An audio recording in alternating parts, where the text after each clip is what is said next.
Salut les gars, c'est Daikel et bienvenue dans ce 7ème épisode de Grey. Bon alors j'avais pas du tout prévu de vous parler de ce film à la base, mais les élections se rapprochant, je me suis dit que ça serait peut-être une bonne idée d'aborder une œuvre un petit peu politique. Bon alors c'est un film qui est vraiment pas connu, donc c'est pas aujourd'hui qu'on va faire des vues, mais si vous êtes là, ça veut dire que vous êtes des vrais. Bref, on va parler de l'Ultime Souper. L'Ultime Souper? Oh génial, j'adore ce film!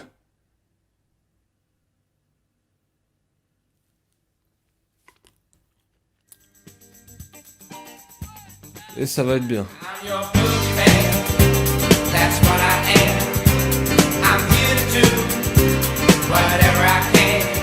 Bon alors vous commencez à connaître l'émission, je vais devoir vous faire un résumé succinct du film avant d'attaquer mon analyse. Donc du coup, si vous l'avez pas vu, on y va. L'histoire prend place dans l'Iowa où 5 étudiants, de gauche, habitent en colocation. Luke, Pete, Jude, Polly et Mark. Un soir d'orage, Pete tombe en panne, mais est gentiment raccompagné à son domicile par Zachary, un routier incarné par Bill Paxton. Pour le remercier, les étudiants l'invitent à dîner, mais alors qu'ils font les présentations, la discussion prend un tournant inattendu. C'est Hitler qui avait raison. Bah, voilà une affirmation bien singulière. J'ai pas dit que l'extermination des Juifs c'était bien. Enfin, si ça a vraiment eu lieu.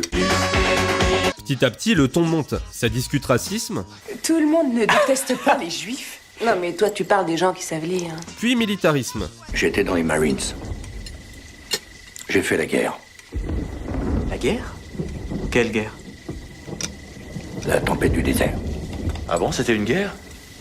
J'ai toujours cru que c'était une campagne de pub des Républicains. Excédé, Zachary brandit un couteau pour se livrer à une petite expérience sociologique. Il brise le bras de Pete, mais Mark le poignarde dans le dos. Alors c'est la méga merde, mais Luke garde la tête froide, et plutôt que de prévenir la police, il propose de l'enterrer dans le jardin. Non mais qui sera assez con pour enterrer un cadavre chez lui? C'est pas réaliste. La maison de banlieue de Gacy à Chicago est assiégée par une horde de policiers et de techniciens légistes. Morceau par morceau, les policiers sortent les restes des victimes de Gacy à travers le plancher et les transportent à l'extérieur. Big up. Une fois leur forfait accompli, nos 5 amis font ce qu'ils savent faire de mieux, à savoir bavasser sur un sujet absurde. On est en 1909, en Autriche, ok? Dans une brasserie. Vous buvez un schnapps avec un étranger, un étudiant des beaux-arts avec un testicule. Disons qu'il s'appelle Adolphe. Mais où tu veux en venir? Est-ce que vous le tueriez? Je tuerai cet enfoiré lentement. Bon d'accord, mais toi, qu'est-ce que tu ferais de mieux?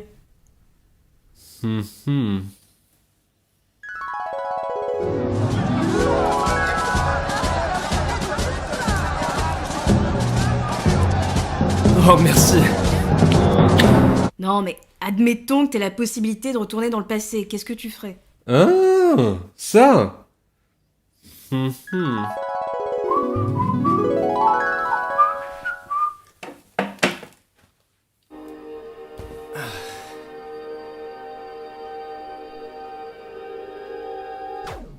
Bah, mais putain, j'avais envie de le voir moi ce film. Occupe-toi de tes fesses, plus tard tu me diras merci. Cette discussion à propos d'Hitler a l'effet d'un électrochoc.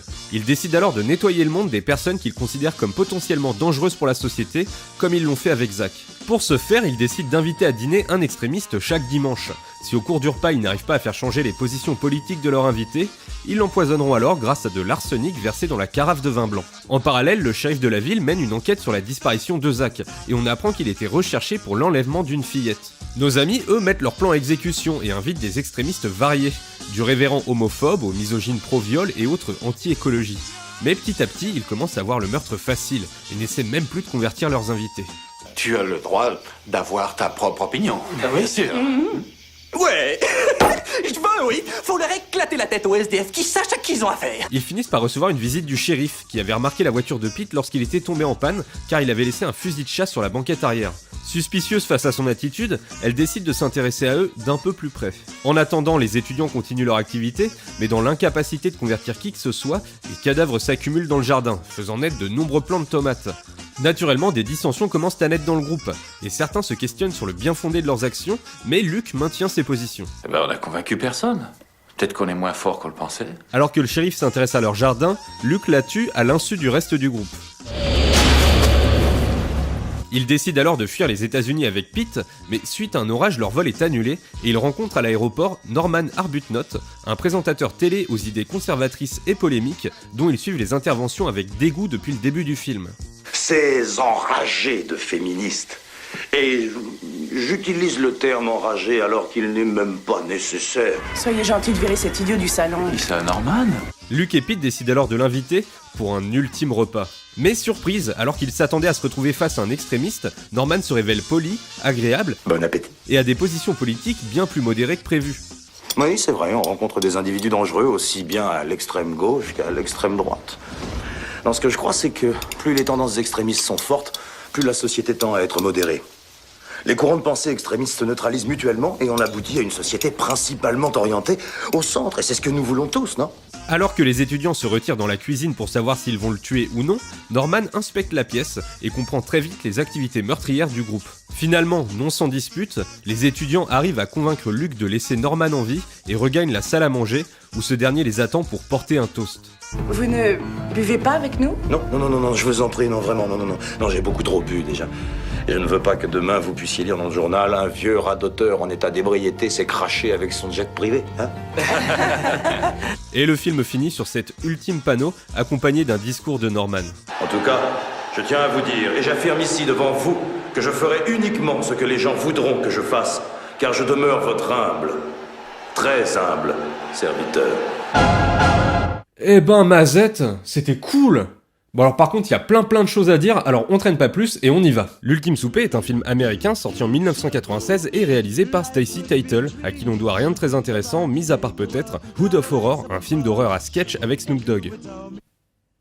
Mais qu'est-ce que c'est que cette fable ? Le film a un peu fait parler de lui à sa sortie, tout d'abord parce qu'il a remporté le Grand Prix du Festival policier de Cognac, mais surtout parce qu'on retrouvait Cameron Diaz, qui venait tout juste d'être révélé l'année d'avant avec The Mask. Malheureusement, il a pas vraiment profité de cette renommée soudaine. Alors j'ai pas trouvé d'informations concernant le budget, mais malgré la présence de Bill Paxton et Ron Perlman au casting, j'ai l'impression que c'était extrêmement réduit, et ça expliquerait la distribution exécrable dont il a été victime. Pour vous donner une idée, il a rapporté seulement 100 000 $ aux États-Unis, contre 330 000 en France. Vu la différence de taille entre les deux territoires, vous conviendrez que c'est bien de la couille. C'est d'ailleurs étrange de la part des distributeurs de l'avoir bazardé de cette manière, alors qu'ils auraient pu surfer sur le succès de Petit meurtre entre amis de Danny Boyle, film indépendant sorti 2 ans plus tôt et avec lequel il partage son penchant pour l'humour noir. Au passage, malgré l'échec du film, Cameron Diaz continuera sa carrière dans les comédies noires et tournera quelques années plus tard dans le sympatoche Petit meurtre entre nous et l'excellent Very Bad Things avec Jon Favreau, le réalisateur d'Iron Man avant qu'il n'entame sa transformation en bloc de margarine.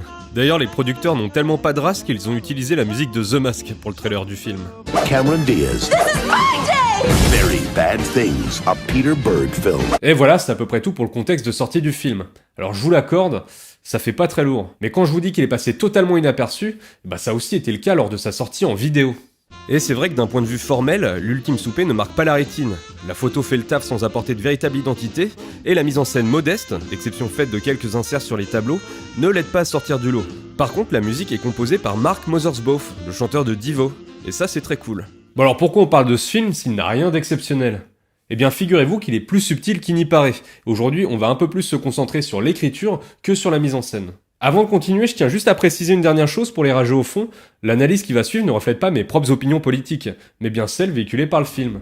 Dans un premier temps, on pourrait penser que le traitement scénaristique de l'Ultime Souper est assez grossier. Les protagonistes s'affranchissent très vite de leur barrière morale après le premier meurtre, et beaucoup d'entre eux répondent à des archétypes binaires. Les invités, par exemple, sont pour la plupart des extrémistes républicains au discours conservateur et sans nuance. En fait, ils se caractérisent même par leur bêtise crasse et leur ignorance. Non, mais on va pas se mentir. La crise, le chômage, la couche d'ozone, eh ben c'est la faute des étrangers.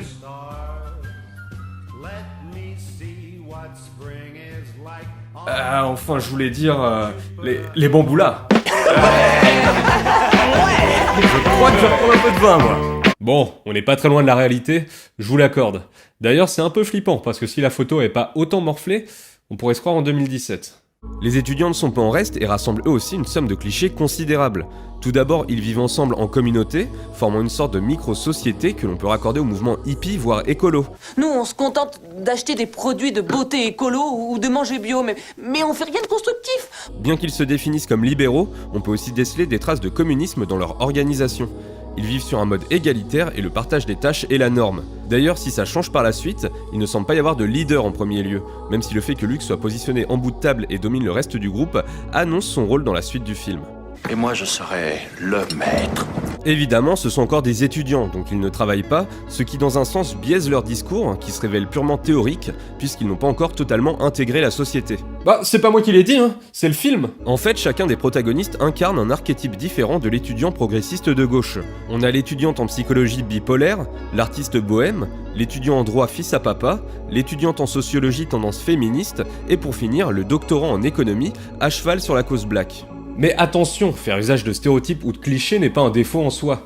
En fait, ça peut même se révéler être un excellent outil, puisque ça permet de caractériser vite et efficacement les personnages. Des cinéastes comme Sam Raimi ou les frères Cohen utilisent régulièrement ce stratagème, et finalement ce qui compte ce n'est pas tant le matériel de base que la façon dont on va développer par la suite. C'est le principe de la caricature, accentuer volontairement les traits afin de révéler plus clairement un message sous-jacent. Bien entendu que le raisonnement des protagonistes sur le fait de retourner dans le passé pour tuer Hitler est stupide et anti-libertaire, mais cela permet de faire comprendre facilement comment des individus animés par des idées justes peuvent glisser malgré eux vers le fascisme. Stacy Title a d'ailleurs eu la brillante idée de nuancer ses personnages, en leur injectant des comportements paradoxaux, puisqu'il leur arrive de tenir des propos hypocrites compte tenu des valeurs qu'ils défendent. Tu sais ce qui te décoincerait? Une bonne grosse bite bien raide, ça te la couperait. Par exemple, Pete, l'étudiant en droit, se comporte comme un petit bourgeois pourri gâté. Pourquoi tu ne changes pas de voiture? Parce que j'aime la mienne. T'as qu'à soudoyer tes parents pour qu'ils t'offrent la même Mercedes? Non, il en faudrait une neuve. Ah bah on a le cœur à gauche mais le porte-monnaie à droite. Bravo.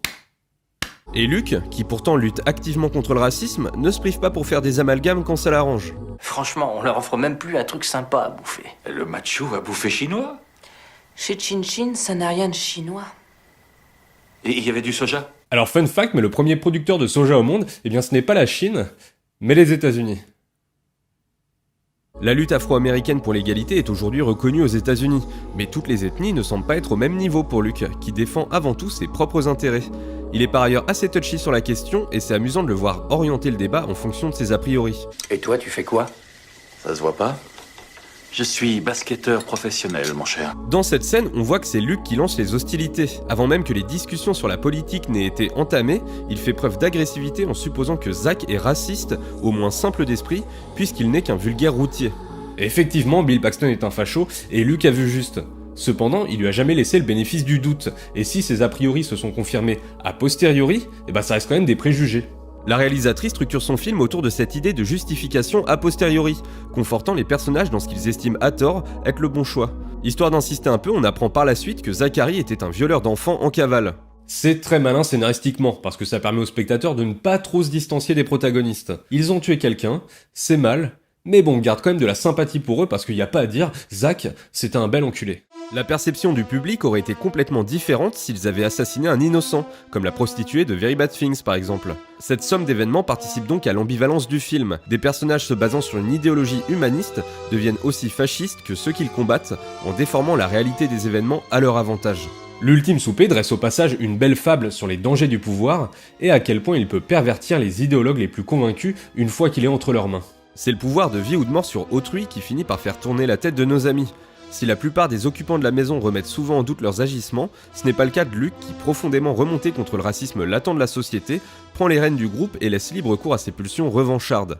L'objectif n'est plus tant de convertir les gens via l'intelligence du débat que de les punir pour ce qu'ils pensent. Les étudiants s'abaissent ainsi au niveau de Bill Paxton qui leur reprochait au début du film « Vous restez le cul posé sur votre chaise à vous plaindre de tout ce qui vous entoure, mais vous ne faites rien. » Au bout du compte, la démarche qu'ils adoptent est celle d'une guerre insidieuse, avec son lot de morts, eux qui pourtant se définissaient comme pacifistes. La violence est par ailleurs représentée à travers la figure de la tomate, omniprésente dans le récit, mais aussi sur l'affiche du film. En fait, la tomate symbolise leurs actions pour défendre leur cause.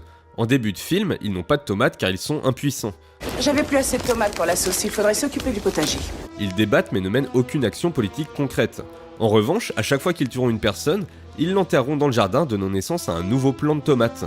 Fatalement, plus le récit avance, plus leurs actions deviennent virulentes et plus ils sont submergés par les pots de sauce tomate qui les ramènent donc aussi bien à leurs actions politiques qu'aux crimes qu'ils ont commis. Ils finiront même par les servir à leurs invités, nous délivrant au passage une belle image, la violence nourrit la violence. Bon, vous conviendrez que si le film se contentait de taper sur les extrêmes, ça serait un petit peu léger et consensuel, surtout pour des gens aussi fins d'esprit que vous et moi. Mais en fait, il s'avère qu'il arrive à élargir le débat par la suite. Dans sa conclusion, le film fait intervenir le personnage de Norman, qui s'ancre parfaitement dans la tradition républicaine, avec des positions rétrogrades sur les questions d'immigration, et dont les interventions télévisées constituent un fil rouge narratif. L'orage menace, les gars. Ouais, l'orage menace. Il va falloir l'arrêter. Il fait figure d'antagoniste en puissance pour nos étudiants, et on peut voir en lui la réminiscence de véritables candidats aux élections présidentielles américaines, tels que Ronald Reagan ou Trump si on veut coller à l'actualité. Mais loin d'être l'extrémiste annoncé, il se révèle très mesuré dans ses propos, admettant dire au peuple ce qu'il veut entendre, mais adoptant une position bien plus modérée dans le privé. Par la force du débat, il parvient même à retourner les arguments des étudiants et à les rallier à sa cause. Les centristes font tout le boulot. Ce sont toujours les partis extrémistes qui font les gros titres. Mais toutes les décisions sont prises par les modérés. Alors que depuis le début du film, on nous montre des personnages caricaturaux aux actions et aux raisonnements extrêmes, Norman renverse l'équilibre grâce à un discours nuancé et par conséquent moins burlesque. Contre toute attente, cela a pour effet de séduire non seulement les protagonistes, mais aussi le spectateur, puisqu'il a l'impression d'enfin voir quelqu'un raisonner correctement. En quelque sorte, Norman se démarque du débat politique et fait office d'outsider. Mais tout n'est pas bien qui finit bien, ça serait trop beau. Et le plan final nous permet de comprendre le véritable rôle du personnage de Norman. Sur le tableau final, on peut voir un homme que l'on identifie clairement comme Norman, puisqu'il fume un cigare et qu'il a à côté de lui la fameuse carafe bleue. Il est entouré des corps inertes des étudiants, et en fond sonore, on reconnaît clairement sa voix annonçant lors d'un meeting politique sa prochaine candidature aux élections. Mais alors, a-t-il réellement empoisonné les étudiants ? Le tableau suggère que oui, mais si c'est le cas, qui l'a peint ? Eh bien la réponse est très simple. On s'en branle. Quelle que soit la réponse, la conséquence est la même. Si Norman les a réellement empoisonnés, eh bien le tableau dévoile sa véritable nature. Il ment, trompe et séduit pour arriver à ses fins. Alors qu'il expliquait que s'il avait Hitler en face de lui, il débattrait plutôt que de le tuer, il fait l'inverse avec les étudiants, ce qui prouve qu'il n'est pas plus mesuré qu'eux. Oui, mais s'il les a pas vraiment tués. Eh bien dans ce cas, il sort tout de même vainqueur. Les étudiants ont été incapables de déceler sa dangerosité et se sont laissés séduire par son argumentaire. Après tout, il leur maintenait que la course à la présidentielle ne l'intéressait pas et qu'il possédait déjà le pouvoir. C'est ça que vous voulez, Norman ? Le pouvoir. Luc, j'ai déjà le pouvoir. Le président. Il n'a aucun pouvoir. Mais le discours en fond sonore nous prouve le contraire. Les étudiants sont donc à terre car ils n'ont pas su vaincre ce qu'ils combattaient depuis le début. Ok, donc en fait, il n'y a pas d'issue. Oui. Norman est un démagogue, il n'a pas de discours propre et ne fait que suivre ses propres intérêts, même s'il essaye de faire croire le contraire. Il adapte ses propos de façon opportuniste en fonction de ses interlocuteurs, et le fait qu'il arrive à deviner très vite que les étudiants sont les assassins en observant les indices qui l'entourent, nous prouve sa force d'analyse et d'adaptation. Si ça lui permet de rester lucide face à ses détracteurs, c'est aussi ce qui le rend dangereux, car ça fait de lui un calculateur potentiel. Finalement, quand Luke dit « C'est Hitler », eh ben il a pas tout à fait tort. En fait, cette conclusion est extrêmement pessimiste, puisqu'elle affirme que les populistes et les cyniques auront toujours le dessus sur les utopistes. Dans l'ultime souper, les étudiants sont aveuglés par leur doctrine. Pire, ils ne comprennent pas comment Hitler a pu arriver au pouvoir en 1935, mais sont incapables de le battre quand il se présente face à eux. C'est peut-être une des meilleures illustrations de comment un tyran peut accéder au pouvoir sans que personne ne s'en rende compte. Mais comme vous savez que j'aime bien ça et qu'en plus le film s'y prête, il y a encore une fois un parallèle très intéressant à faire entre religion et quête d'un leader idéologique. Les étudiants partagent tous une aversion pour la religion, pas pour des raisons spirituelles, mais plutôt parce qu'ils la rattachent à la droite conservatrice. Ainsi, ils se moqueront une première fois de Zach, qui demandera à dire le bénédicité avant le repas, on fait jamais ça ici. et prendront comme coutume de proposer à chacun des invités de le dire. Voudriez-vous dire le bénédicité ? Je n'aurais jamais cru que vous pratiquiez ce rite. En fait, c'est un amalgame réducteur, puisque cela signifie pour eux que droite conservatrice égale chrétien. C'est d'ailleurs pour cette raison qu'ils tombent des nues quand Norman leur dit qu'il trouve ça has-been. Je ne pensais pas que ce genre de choses se disait encore. Notez bien cet amalgame, on le voit pas mal chez nous. Un des étudiants possède même sur sa voiture un sticker assez évocateur. Le poisson est un symbole évangélique, mais le fait d'y avoir marqué Darwin est une pique envoyée à ceux qui réfutent la théorie de l'évolution. Et pourtant, leur quête politique n'est pas si éloignée de celle des croyants.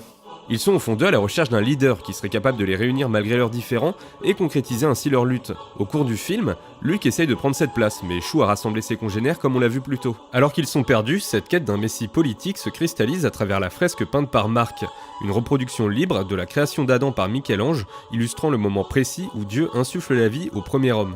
Il peint cette toile alors qu'il est en plein questionnement sur le bien fondé de ses actions. Nos étudiants cherchent donc un berger, un guide spirituel qui pourra leur insuffler la vie. Et ce n'est donc pas un hasard si l'avant-dernier plan du film revient sur cette fameuse fresque, au moment où, réconciliés, ils pensent avoir trouvé ce leader en la personne de Norman. Mais attends, pas de bol. D'ailleurs, le nom de chacun des étudiants est issu de la Bible. Il porte soit le nom d'un des apôtres de Jésus, soit d'un des principaux évangélistes. Apparemment, ce genre de subtilité échappe à la plupart des gens. Après tout, il y a bien une raison si le film s'appelle The Last Supper. C'est aussi le nom d'une toile de De Vinci dépeignant le dernier repas du Christ entouré de ses disciples. Par analogie, on peut déduire que c'est ce dernier repas, l'ultime souper, celui où le Sauveur est entouré de ses apôtres avant de rejoindre les cimes du pouvoir.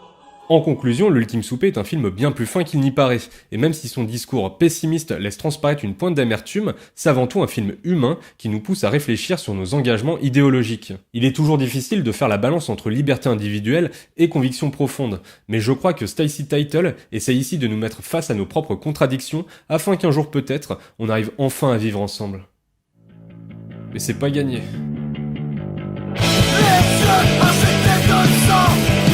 Le regard fixe, mettre en blanc, enthousiasmé par la vengeance, aveuglé par la souffrance, sur le reste dans ta tête, sur le... Ah oui, c'est évident, un étudiant assassine un pauvre plouc qui de plus est un héros de la guerre. Tu vas te prendre un PV, c'est tout.